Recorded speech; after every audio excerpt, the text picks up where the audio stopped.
things first, my name is Jenna Wolfe. His name is Hall of Famer Cris Carter. His name is Nick Wright. Happy Tax Day, everybody. Get everything done. Feel good? What? No. No? Well, you have time. I think you have till like the end of the day. So. Yeah. I mean, I don't know. Happy Tax Day. Is that not? No? Is it nerdy that I get mine done so early that I can say Happy Tax Day to everybody on? No. That's what you should be doing. Thank you. Professional that you are. Yes, absolutely. How's everybody? Oh, a little shade thrown my way at Just a 6:31 a.m. Like Cris Carter's done his own taxes in 30 years. Oh, wait, our own taxes? No. Oh, okay. No. Right. Thank you, Jen. I just went exactly to see Justin a month ago, so I felt good about things. Oh, shout out to Justin. Shout out to Justin. Way to go. You guys see that game last night? A couple good games Far last different night. narrative than we saw the first time these two teams played. Let's Absolutely talk about it. Some drama in the NBA. Game 2 between the Sixers and the Heat. Sixers blew them out in Game 1, so this shouldn't have been an issue, except that it was an issue. Dwayne Wade of old stepped up, pouring in 28 points. Sixers fall to the Heat. First loss in over a month for them. No Joel Embiid again last night, still nursing a broken face.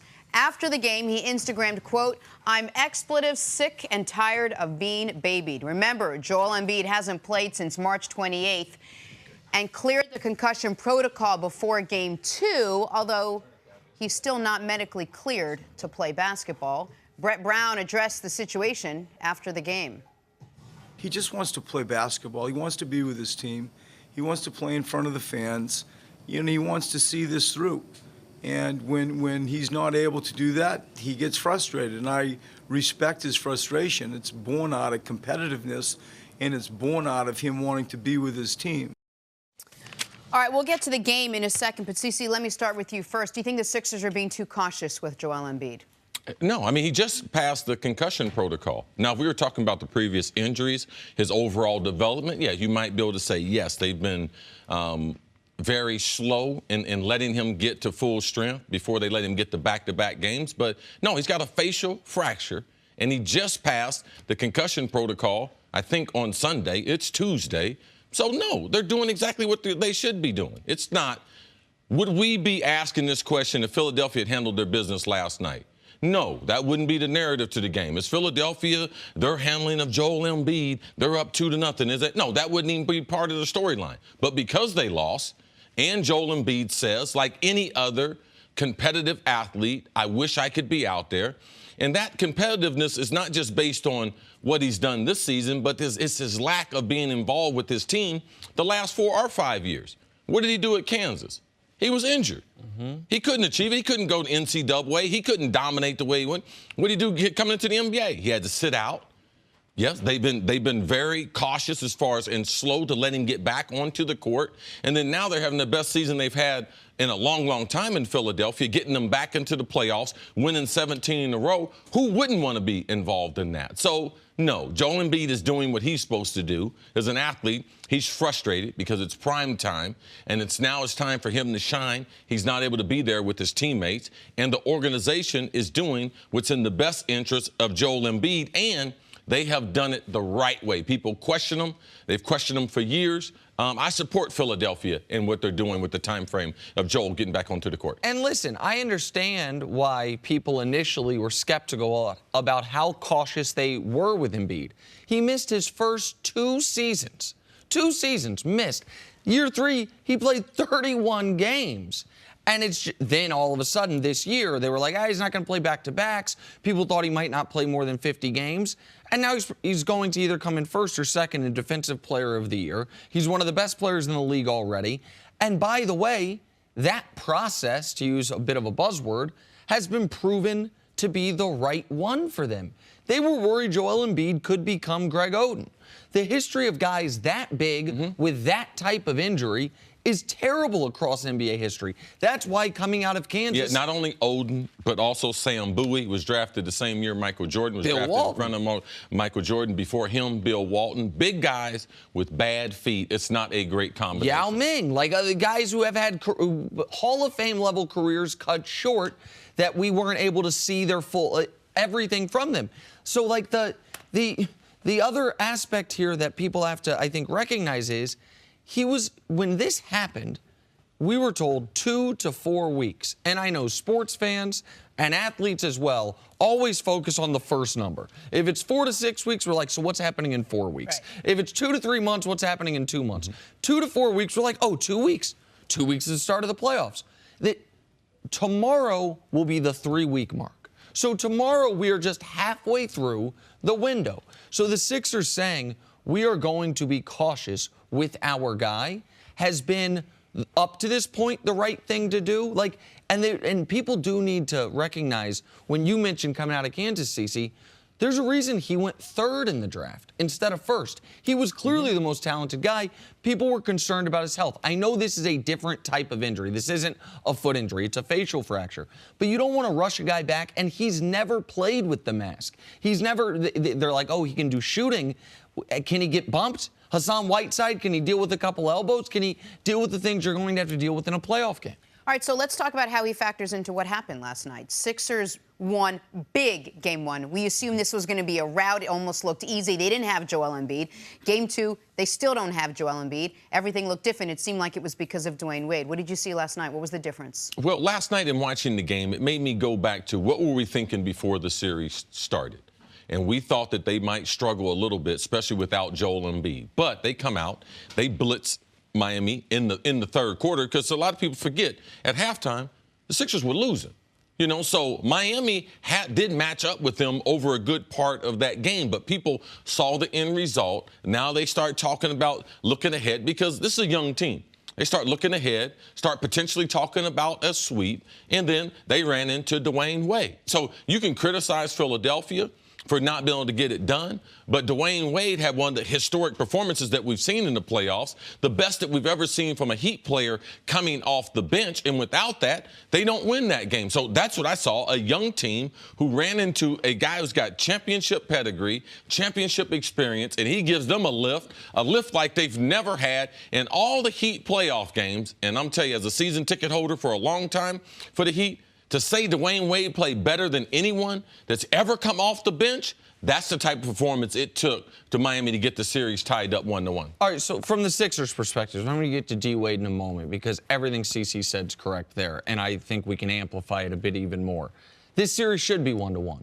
Like, just look at the three-point shooting. In Game 1, the Sixers were unconscious, and they won the game going away. Yesterday, they couldn't hit a shot, and they were trailing for the bulk of, not the bulk of, the entirety of the second half. They had one run that D. Wade ended, which we'll show you how he ended it in a second. But, like, you're 17 of 27 from 3, then you're 7 of 36 from 3. Like, guess what? Usually, things kind of, regress to the mean. They did it real quick. So this series should be 1-1. And the Sixers are not a drastically better team than Miami when Joel Embiid's not out there. No. Like, it's about a coin flip if Joel Embiid's not out there. The reason I think people were so confident after Game 1 is people were believing, well, Embiid will definitely be back at least for Game 3. The Sixers just blew him out of the water. But now we don't know if he's going to be back for Game 3. We also saw that Justice Winslow can guard Ben Simmons a little better than we saw in Game 1. There were some things there.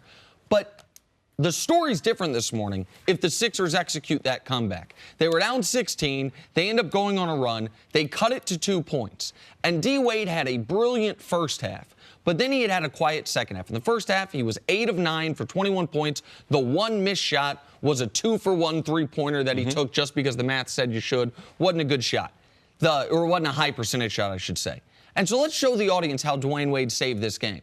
The Sixers have cut it to 4. Or cut it to 2. They have all the momentum. There's 4 minutes left. There's D. Wade stripping the ball and then getting a dunk. Now it's a 4-point game. Next time down the court, who orchestrates the play?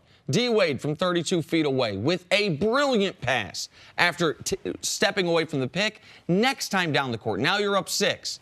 You miss a layup. Here comes D. Wade crashing in, getting the rebound over a bigger Robert Covington, leading to a Dragic jump shot. Timeout, 8-point game. And it wasn't quite game over, but it felt like game over. D. Wade burst onto the scene in 2003 with a triple-double in the Elite Eight to take Marquette to the Final Four.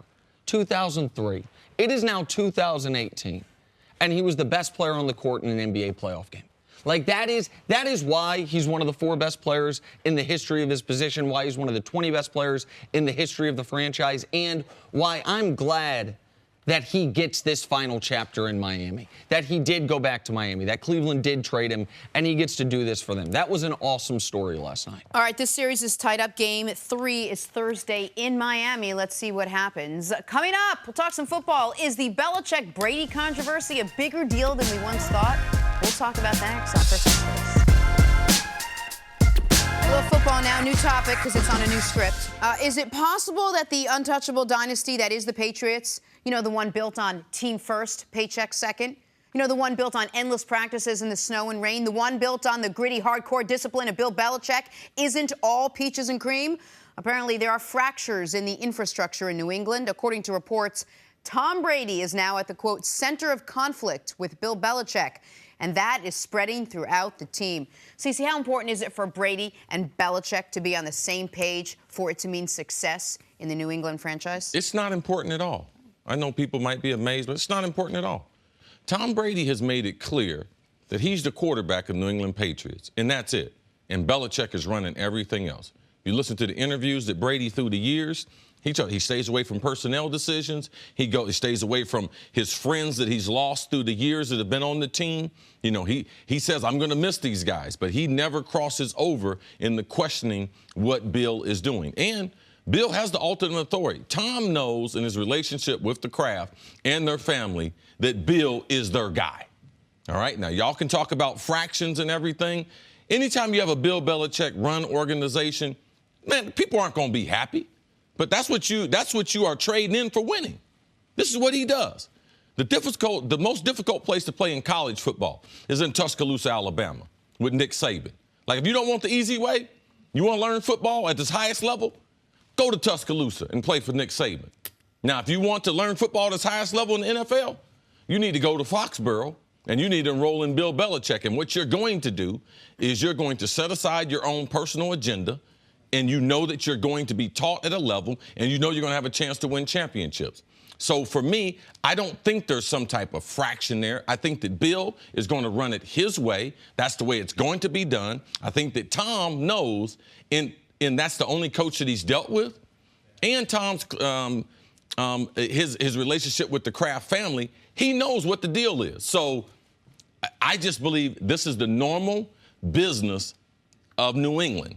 And we just happen to be talking about it now. When you say he knows what the deal is with the Kraft family, what do you mean? I'm sure the Kraft and Mr. Kraft has let him know that Bill Belichick is going to be making all the football decisions. He's in control of the roster. He's in control of the food. He's in control of everything within the organization. Well, the reason I think we're talking about this now is whatever their relationship had been, we are now in a place where Tom Brady's not there for the first day of OTAs. And I know you said yesterday maybe that's happened in the past when we didn't cover it 24/7 the way we do now, but it wasn't as much news. I saw Jeff Darlington report yesterday. He doesn't expect Brady to show up to much of the offseason. Now, that was couched as Brady, if you watch Tom versus Time, he talked a lot about how this offseason is going to be about his family, about how he's going to focus on that. And Bill Belichick, well, he hasn't named Tom Brady specifically. He said day before yesterday, listen, the guys aren't going to be here. I've talked to them. They have other obligations, or, you know, it's no big deal. He basically wanted to minimize it as much as possible.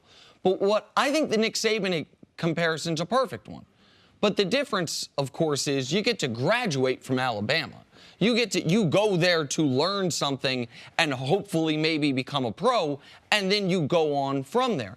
I think it's really hard to be a Patriot for more than 4 or 5 years. One of the reasons they have constant roster turnover is because that's how they do things. They're always churning the bottom of the roster. Nobody's job is ever safe. But the other reason they have constant roster turnover, I believe, is because the Patriots know that once you've been in that system, that grind, for more than 4 or 5 years, it can start to wear on you. I mean, you can read the quotes from the players that left this year, the quotes from Danny Amendola, even the quotes from Nate Solder, who had been there for quite some time. He'd been their left tackle for nearly a decade, talking about just how taxing it is. We know being a pro football player is taxing for everyone, but how particularly taxing it is in New England.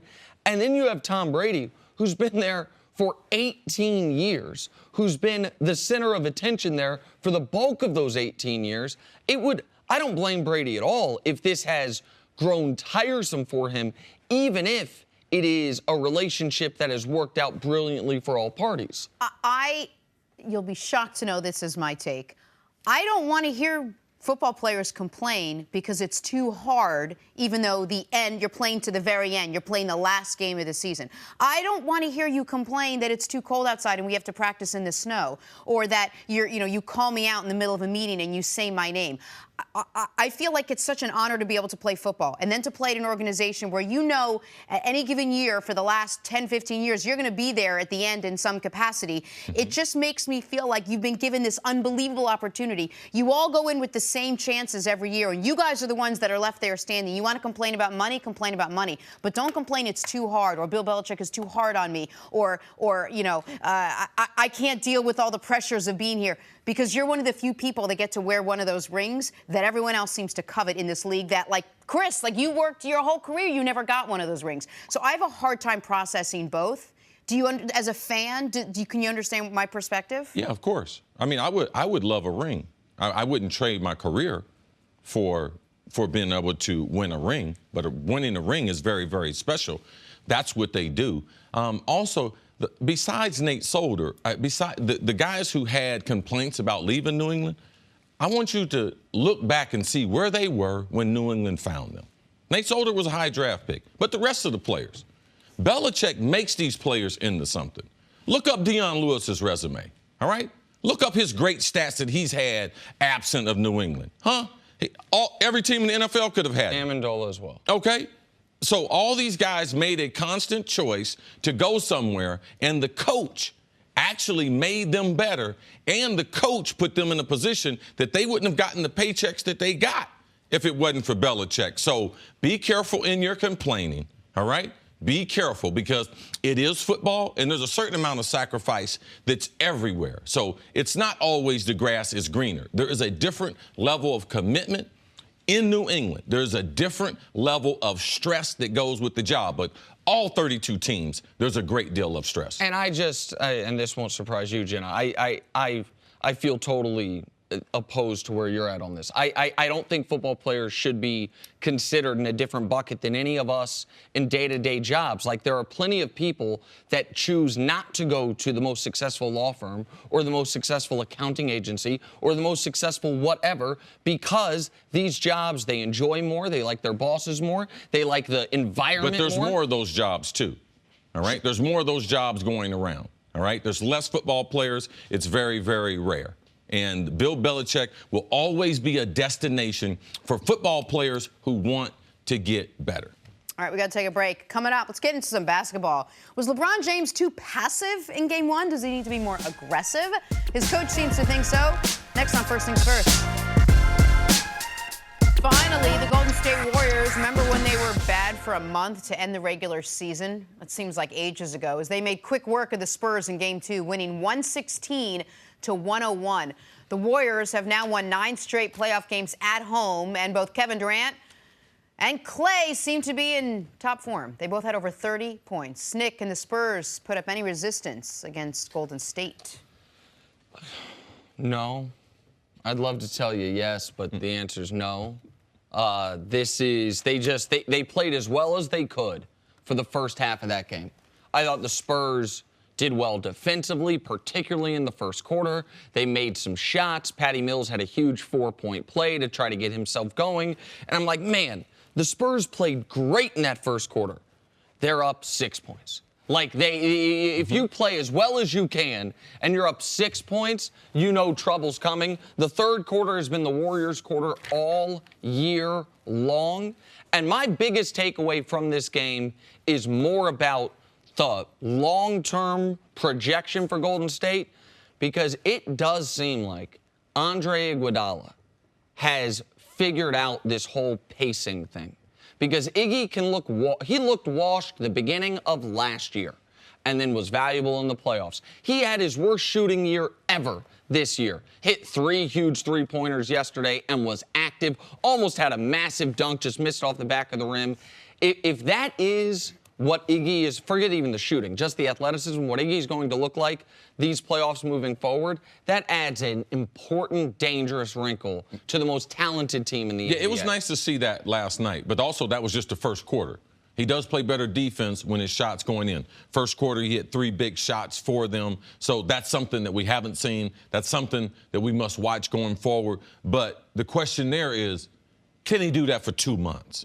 Right. And that's going to be hard to do, given the lack of athleticism he's been able to show throughout the season. But if Clay is able to shoot the basketball like this, and to me, which I thought they would do, I thought they would change the offense. I thought that they would play with more pace and get Kevin Durant involved in the offense more so than they did those last 10 to 15 games of the regular season. And he's the igniter for that offense, especially with Steph not being in the lineup. So Golden State, man, they are an amazing shooting team. You start to see the way they pass the ball. You start to see, wow, why did people fall in love with the way they play basketball the last 3 years? In the last 2 games, we've seen versions of that. I'm going to ask a ridiculous question just because I feel like I must. I love it. If somehow the Warriors figure out what they couldn't figure out down the stretch and start playing maybe a different kind of ball that works without Steph in the lineup, is there any chance there's a little bit of a reintroduction phase when Steph comes back in? No, because he's been the focal. That's been their status quo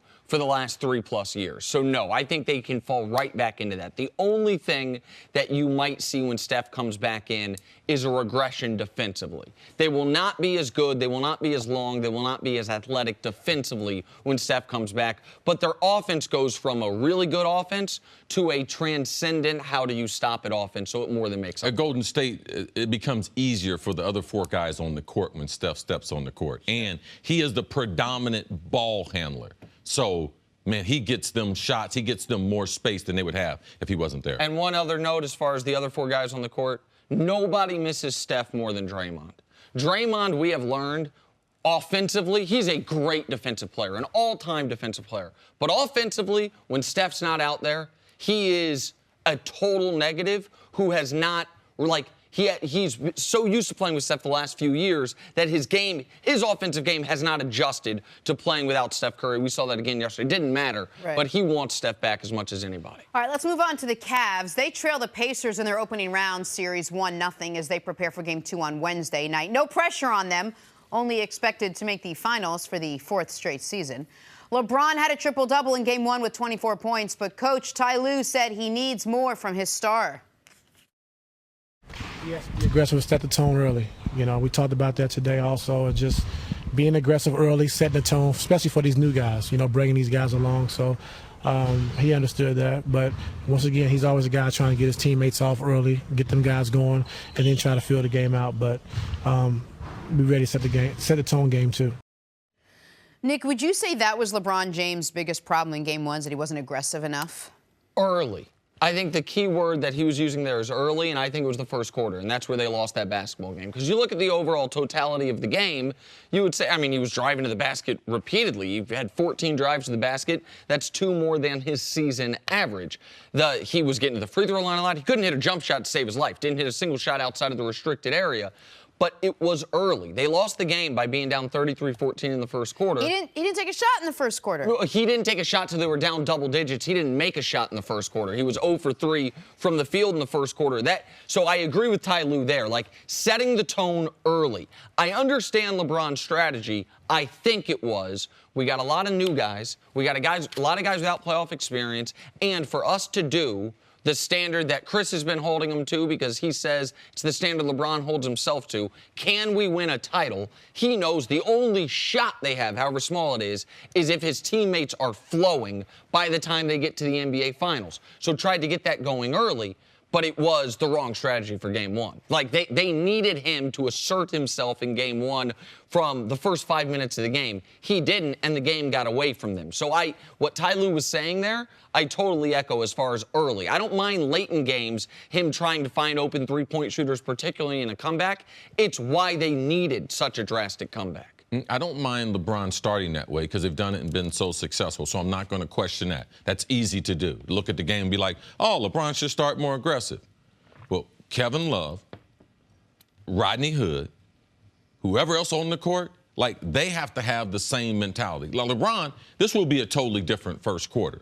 But if he's not able to hit his jump shot, Jenna, it's going to be a long night for the Cavs. So I disagree with Nick that they lost the game in the first quarter. They didn't lose the game. LeBron's inability to hit a jump shot, that's why they couldn't come back, because the only thing he could get was going to the hole. And if he had been able to hit a jump shot, it would have opened up the court, and it might have given the other guys some confidence to get their shot to go in. So, yes, it's easy to look at the first quarter and be like, they were awful in the first quarter, but they got to be better defensively. Right. In the first quarter, they got to be more aggressive on the defensive end. But if the other guys don't make shots, if Hood doesn't show up, like if George Hill, what are we going to get from him from a point guard standpoint? If Kevin Love doesn't score in double figures, who are the Cavs going to beat? Well, and listen, we talk about LeBron having a subpar game. He had 24 points, 10 rebounds, 12 assists. The reason I bring up the 24 points is this.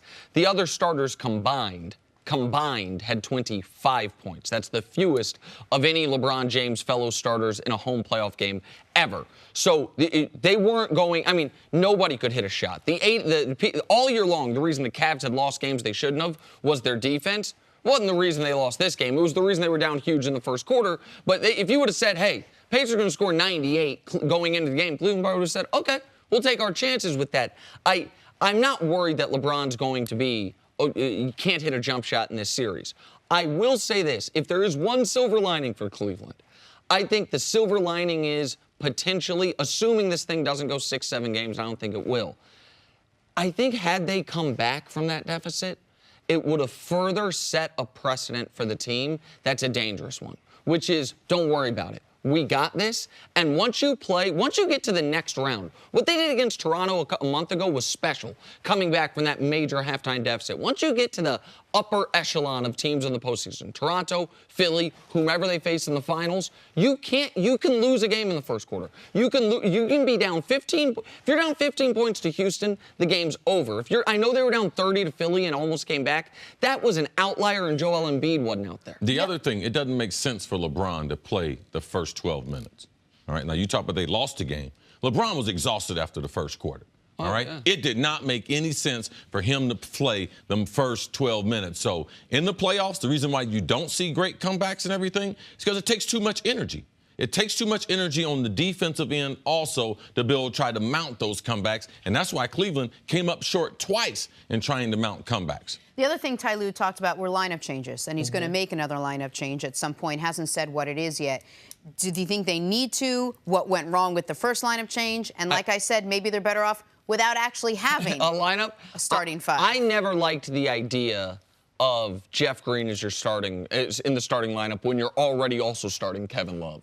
To me, you can't, if you're going to go small in the front line, if you're going to go without a true center, it has to be because you are going all offense. And Jeff Green's not a good enough shooter for me to have a LeBron, Love, Jeff Green starting front court. So I would imagine it's going to be Larry Nance for Jeff Green. The other one that I think is possible is JR for Rodney Hood. Yeah, that's the one I would go with. I would stay with Jeff Green because I don't think your bench is going to be hurt. I think Jeff Green is a better starter than Larry Nance Jr. Larry Nance Jr. has never been a starter. Him and Clarkson coming off the bench playing together, that tandem coming from Los Angeles, I believe is a better combination. And Rodney Hood, what is he going to be in the playoffs? Like, we don't know. JR, he's proven. Right. LeBron has confidence in him. Kevin Love has confidence in him. So I see them starting, especially if George Hill is still Nick. I see them starting JR at the 2 tonight compared to tomorrow. Yeah, tomorrow night. But those are it's going to be one of those two or maybe both of those changes. I don't think it's going to be like Calderon in for George Hill unless it's an injury thing. Or it would either be JR for Hood, Nance for Green, or both of them. Or Calderon for LeBron. That one I say is unlikely. Okay. Coming up, where will Des Bryant play next season? He's got opinions on that. Who does? Hey, welcome back to First Things First. Chris Canny is with us. Good morning, Chris. Good morning, Jenna, Nick, CC. How's everybody? We are good. We are still talking about Des Bryant. You would think that we would have had the story moved on, but yet now there was major news that moved the story forward on Friday. Des now has an idea of where he wants to play, and you might have a stake in this game. Let's go over Des Bryant's career year by year real quick. So good, great, great, great, good. Thursday, he thought the Cowboys would ask him to take a pay cut. Friday, Cowboys just cut him. Saturday, onward and upward. The 8-year veteran now looking for a new team. Apparently, the Packers, Saints, Bills, and Ravens are all showing interest, and it looks like Des Bryant says the Giants are his #1 choice. Not sure how the Giants feel about that. Cris, which team do you think is the best fit for Des Bryant? Well, I think that's Des and a little bit of emotion talking because he wants the opportunity to get back at the Cowboys and play them twice a year. But I don't think that's going to happen realistically when you look at those NFC East teams. I don't think there's any room on their rosters for Des Bryant in terms of what he brings to the table. And also, you got to consider the culture when you try to absorb what comes along with Des Bryant. Not saying that he's a problem child, but you do realize that he's a high-strung player. He plays with a lot of emotion. So that's something that you have to plan for and you have to have an answer to. And so most locker rooms can't handle a guy like that. But some of the teams Most locker rooms can't handle a guy like that. You're saying with Odell there in New York. Two guys, yeah. No, I understand what you're saying. Two guys. Yeah. It's not going to happen. The Rams or anything. Yeah, you know, exactly. Right? But listen, he's not going to end up with the NFC East team. But of the teams that are interested, I think the Baltimore Ravens make a lot of sense. If you look at Joe Flacco the last couple of years, he hasn't been very good. Last year, the Ravens were toward the bottom of the league in touchdown receptions. They had 20 last year. That was 23rd. So Des Bryant, adding him alongside with Michael Crabtree, I think that would be an improvement in terms of the talent on that roster at that position. Also, some places, San Francisco would make a lot of sense when you start talking about a big body wide receiver playing alongside Marquise Goodwin and Pierre Garçon. That would make sense a little bit as well. The Seattle Seahawks, they lost one of their big targets in Paul Richardson in free agency to the Washington Redskins, so it would make sense. And, of course, there's a little bit of similarities in the offense that they run in Dallas under Scott Linehan and what they would be running in Seattle with Brian Schottenheimer, that Air Coryell offense. So I'm starting to look at opportunities, fit, and then, of course, teams that have cap space that are going to be able to pay debt. Seattle also lost Jimmy Graham, which is a noteworthy. There's going to be some balls to catch. It's fun. I'm not disagreeing with you for the sake of disagreeing with you. I have written down on my notes right here, Ravens are, then in all caps, awful fit. And so here's why I don't like the Ravens. I think Joe Flacco is done as even an above-average NFL quarterback. I just think that there's no – I think there's been no – what are you laughing about, Cece? Joe Flacco is definitely not done.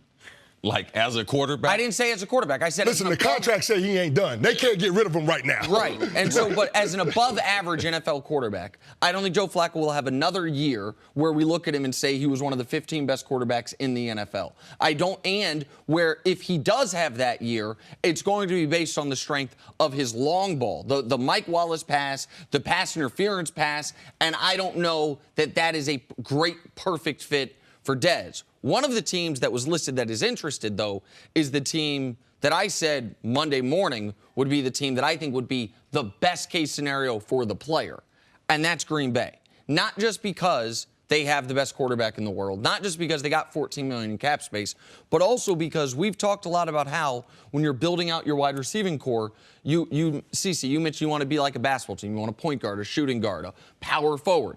They don't have the power forward. They got 5'10" Randall Cobb. They got 6'1" Davante Adams. They don't have a big guy and a big super athletic guy. And when we've talked about where Dez was at his best, when CC said yesterday, Tony Romo made Dez Bryant to a degree. It was, he's not open, but I'm going to throw him open. I am going to, even though he didn't get great separation, I'm going to trust my ability to make this play and the improvisation, running around and him breaking loose downfield. Nobody in the world is better at that than Aaron Rodgers.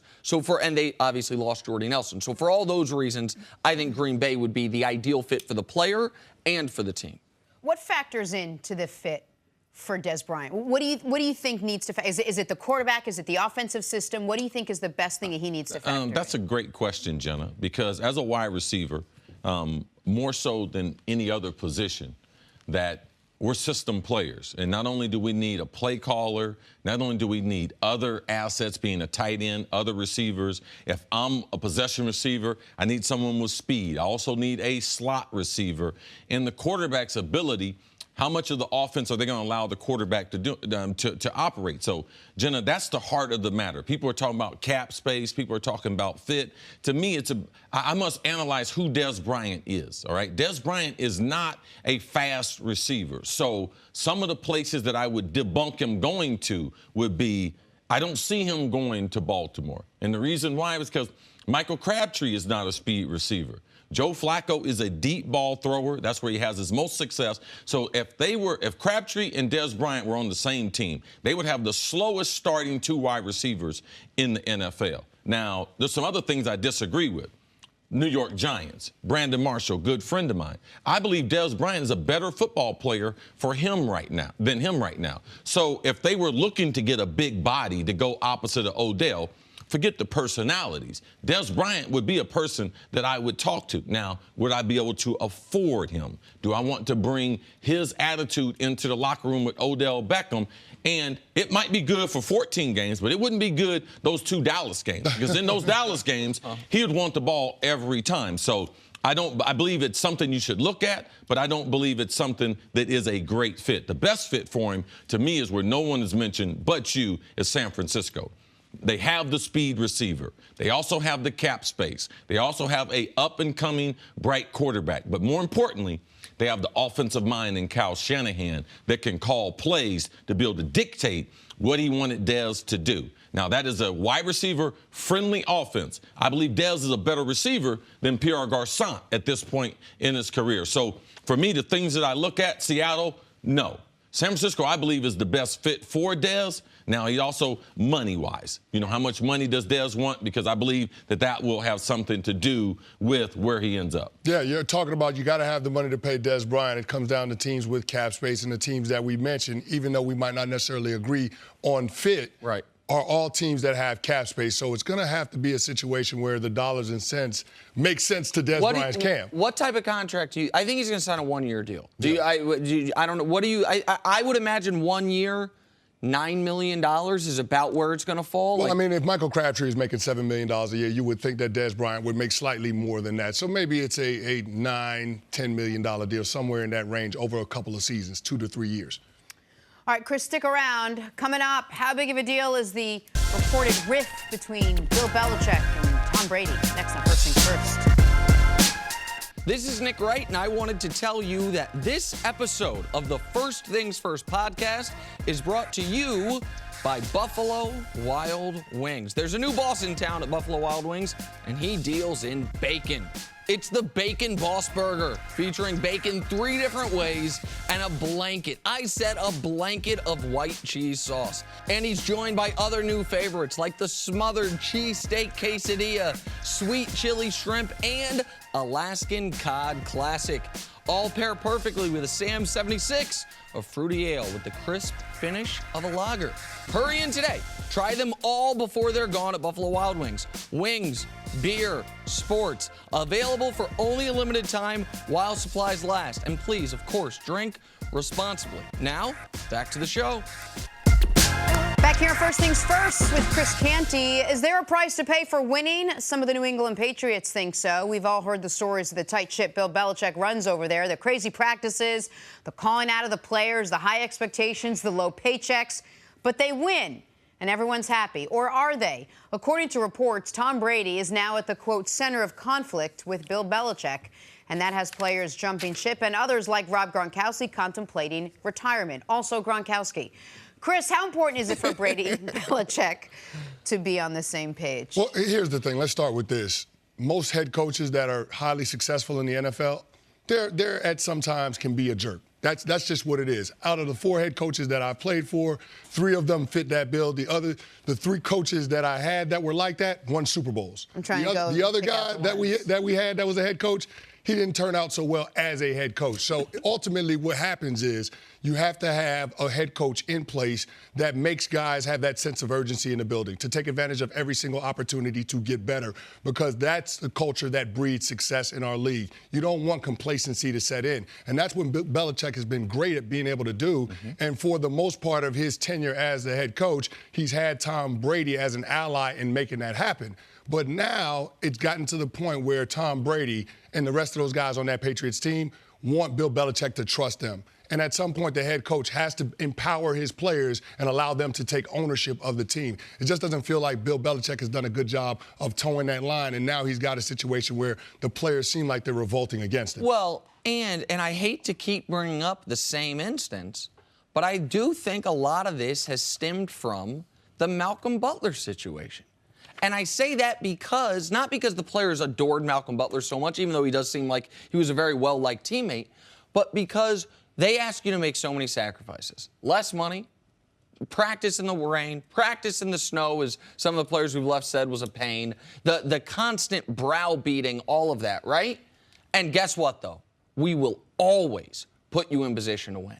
We will always do what is best for the team. We are asking you to sacrifice your personal stats, your personal ego, in lieu of what is best for the team. And if there is the belief, as we've heard from some of the quotes from the players that have left, that, well, all of a sudden the guy making us do that didn't do it himself, all of a sudden that guy put, whether it was a personal conflict, trying to prove a point, a contract battle, whatever it was, in higher priority than doing what was best for the team in the bleeping Super Bowl, well, now all of a sudden, that message doesn't resonate quite as well. Now all of a sudden, that's tougher to swallow. And so I think Bill Belichick for a long time has operated, I mean, you can look at down to the way he dresses. I can be He's a this, phenomenal dresser, okay, by the way. I love that cutoff. I can be this way because I'm better than everybody and because I know better than everybody. The moment there's all of a sudden a slight crack in that armor, I think you start seeing what you said, not quite a mutiny, but you start seeing more of these types of reports this offseason than I would say in the last 4 or 5 off seasons combined. But Cece argues that it's, well, that it's not a crack in the armor, that it was intentional, that this was the decision that he decided to make for whatever reason, and that's the way he runs the organization. Yeah, and it's not going to change this offseason. They are not going to have some type of democratic society, like they're going to put together a team council. Like, nothing's going to change. Like, that's not no new news. Like, every good coach I ever had in football, now you can talk about baseball, volleyball, some other stuff, you might have liked them. All my good coaches, I did not like them. My high school coach, I hated him. And on my Hall of Fame speech, he was the most influential coach I've ever had in my life. You know the reason why? Because he told me the things that no one else would tell me. He made me go places that I would never go, psychologically, physically.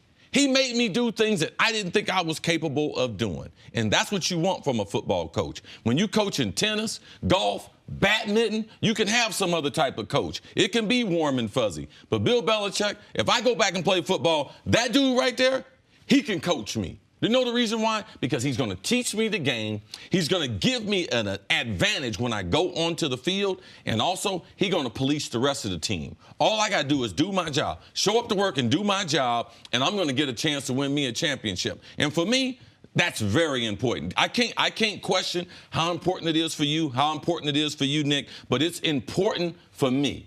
For a guy who spent his life playing pro football, that I would have a chance to win. And Bill Belichick would give me that chance. Would I like everything he did? No, but it would give me the chance to win. And I know it would maximize my talent. It would get the best out of me. And at the end of the day, that's really important to me. Absolutely, CC, and you said it right there. Coaching, and Tom Coughlin always used to address the team this way. And before he gave us a criticism, he would say coaching is making men do what they don't want to do so they can become what they want to become. And it takes a little bit of a fire breather to be able to get that message across and set the agenda for the team. But there also comes a point where that head coach then has to empower the leaders on that team, and they have to take ownership of it. And I guess that's a fine line, and you're seeing right now where Bill Belichick and Tom Brady aren't necessarily on the same page in terms of Bill Belichick trusting Tom and the rest of the leaders on that team. Well, that's something, because this is the first time we're talking about him not trusting Bill Belichick or not Tom Brady or not wanting to empower the leaders on his team, because that's never something we've really discussed in the past couple It's been there. Okay? Maybe it has. When Randy Moss left New England, Tom Brady was not happy. Did he go on to have success afterwards?